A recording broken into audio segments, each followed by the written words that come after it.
কয়েক মাস আগে বলিউডের আলোচিত ও সমালোচিত তারকা উর্বশী রাউতেলার একটি ব্যক্তিগত মুহূর্তের ভিডিও ক্লিপ ফাঁস হয়। 23 সেকেন্ডের এই ভিডিও নিয়ে তখন বেশ আলোচনা ও সমালোচনার জন্ম নেয়। অনেকের ধারণা ছিল উর্বশী রাউতেলার অনুমতি ছাড়াই সেই ভিডিও ধারণ করা হয়।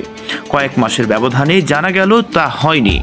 এই ভিডিও ধারণের ক্ষেত্রে উর্বশী রাউতেলারই সম্মতি ছিল।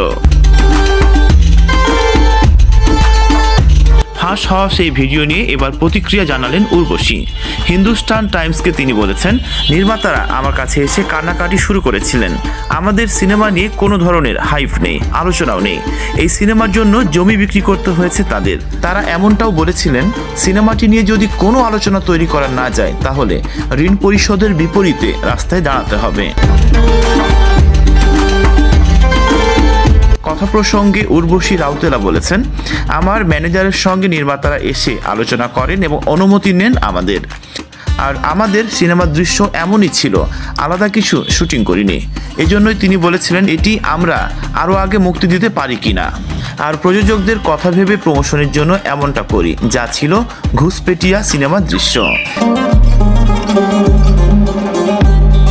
এদিকে নতুন বছরের শুরুতেই উর্বশী রাউতেলাকে নিয়ে বিতর্ক তৈরি হয়। ডাকু মহারাজ ছবির একটি গানের দৃশ্য উপস্থাপন নিয়ে আলোচনায় আসেন উর্বশী রাউতেলা কিছু করবেন আর বিতর্ক হবে না, তা কি হয়? ডাকু মহারাজ ছবির দাবিডি দাবিডি নামে একটি গানে উর্বশীর নাচের ভঙ্গিকে আপত্তিকর আখ্যা দিয়ে প্রবল আলোচনার চলে অন্তর্জালে। গত 2 জানুয়ারি মুক্তি পায় দাবিডি দাবিডি গানটি। এটি প্রকাশ্যে আসার পর থেকেই রোশানলে পড়েন উর্বশী রাউতেলা।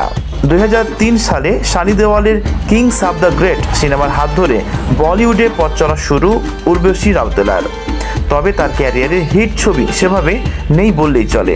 বরাবরই নানা বিতর্কের কারণে খবরের শিরোনাম হয়েছেন উর্বশী।